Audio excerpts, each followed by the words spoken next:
অনেকেই জাতীয় সঙ্গীত আর জাতীয় গানের মধ্যে গুলিয়ে ফেলে। কেউ বলে জনগণ মন জাতীয় সঙ্গীত, তো কেউ বলে না জনগণ মন জাতীয় গান। আসলে ব্যাপারটা হলো ইংরেজি নিয়ে। রবীন্দ্রনাথ ঠাকুরের রচিত ভারতবিধাতার একটা পাঠ হলো জনগণ মন, যেটা ন্যাশনাল অ্যানথেমস, যা বাংলা অনুবাদ সঠিকভাবে নেই, তাই জাতীয় সঙ্গীত বা রাষ্ট্রগীত বলে থাকেন।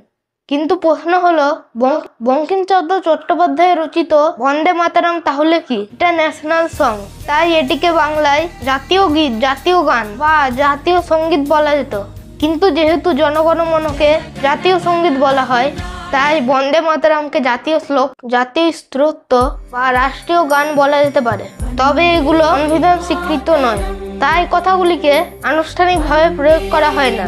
জনগণ মন 52 সেকেন্ডের মধ্যে করতে হয়, দাঁড়িয়ে সম্মান জানাতে হয়, গাওয়ার একটা সুর রয়েছে, কিন্তু বন্দে মাতরমে সেটা নেই। আর সবচেয়ে গুরুত্বপূর্ণ এই যে বাঙালি লেখকের রচনা আর বাংলায় রচিত।